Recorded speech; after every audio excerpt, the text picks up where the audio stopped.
Good morning all student. I am Pinky Malik, lecturer in economics. आज के इस लेक्चर में हम पढ़ेंगे पूर्ण रोजगार और उससे संबंधित बेरोजगारी। वो कौन सी बेरोजगारी हैं जो पूर्ण रोजगार की अवस्था में भी एक अर्थव्यवस्था में पाई जाती हैं। पूर्ण रोजगार क्या है और पूर्ण रोजगार के समय कौन सी बेरोजगारी एक अर्थव्यवस्था में पाई जाती हैं। तो चलो आज का लेक्चर शुरू करते हैं। पूर्ण रोजगार और उससे संबंधित बेरोजगारी। Meaning of full employment. Full employment किसे कहते हैं?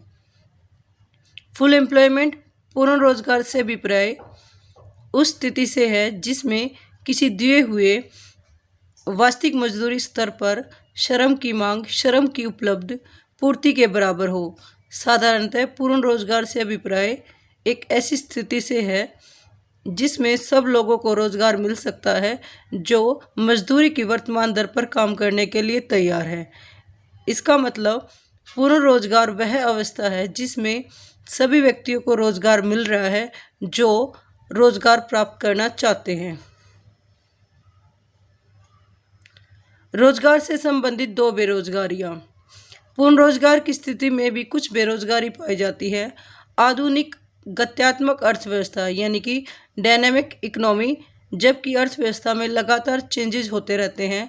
श्रम की मांग तथा पूर्ति में निरंतर परिवर्तन के कारण यह संभव नहीं है कि सभी व्यक्तियों को सदा काम प्राप्त हो। सभी व्यक्तियों को काम देना एक अर्थव्यवस्था के लिए आसान कार्य नहीं है।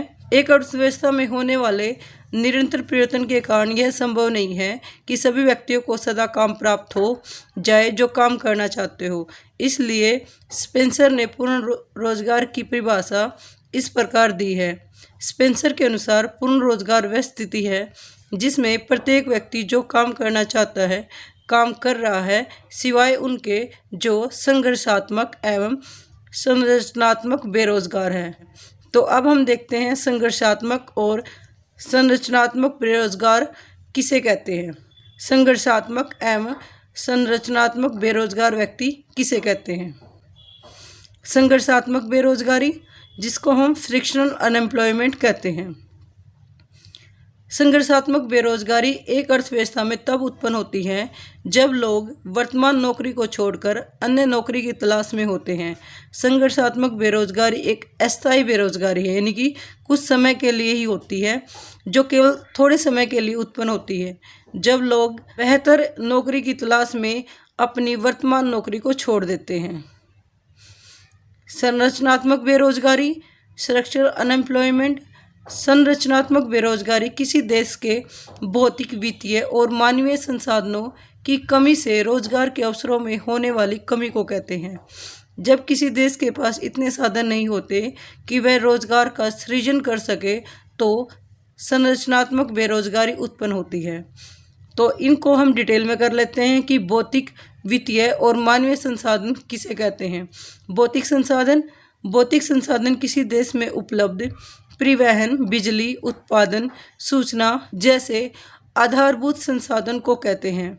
भौतिक संसाधनों के अभाव के कारण लोगों को रोजगार आसानी से उपलब्ध नहीं होता, जिससे संरचनात्मक बेरोजगारी उत्पन्न होती है। संरचनात्मक बेरोजगारी किसी अर्थव्यवस्था में तब पाई जाती है जब एक देश या तो अल्पविकसित है या विकासशील है, उसके पास इतने साधन नहीं है कि वो सब लोगों को रोजगार दे सके। वित्तीय संसाधन से अभिप्राय किसी देश में उपलब्ध पूंजी या धन से है। अल्पविकसित देशों के पास वित्तीय संसाधन उपलब्ध नहीं होते, जिसकी वजह से पूंजी निर्माण नहीं हो पाता और रोजगार सृजित नहीं हो पाता। लोगों की आय कम होने की वजह से लोगों के पास बचत व निवेश करने के लिए पूंजी नहीं होती, जिसके कारण नए उद्योग धंधे या रोजगार उत्पन्न नहीं होते। इसे ही गरीबी का दुष्चक्र भी कहते हैं। गरीबी का कारण और परिणाम दोनों ही है, यानी कि जब किसी व्यक्ति के पास धन नहीं है तो वो पूंजी निर्माण नहीं कर सकता, ज़्यादा निवेश नहीं कर सकता, उसके पास इतने साधन नहीं है कि वो बचत कर सके या निवेश करे, जिसकी वजह से उसकी आने वाले टाइम में इनकम नहीं बढ़ती, इनकम का कोई सोर्स नहीं होता, जिसकी वजह से वो व्यक्ति गरीब का गरीब बना रहता है। इसे ही गरीबी का दुष्चक्र कहते हैं। मानवीय संसाधनों की कमी।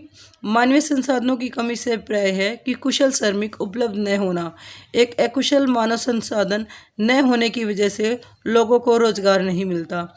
आज की इस वीडियो में हमने देखा कि पूर्ण रोजगार किसे कहते हैं, पूर्ण रोजगार के समय कौन कौन सी बेरोजगारी एक अर्थव्यवस्था में पाई जाती है।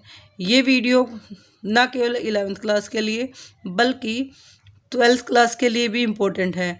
नेक्स्ट वीडियो में हम करेंगे टाइप्स ऑफ अनएम्प्लॉयमेंट, बेरोजगारी के कौन कौन से प्रकार होते हैं। आज के लिए इतना ही, धन्यवाद।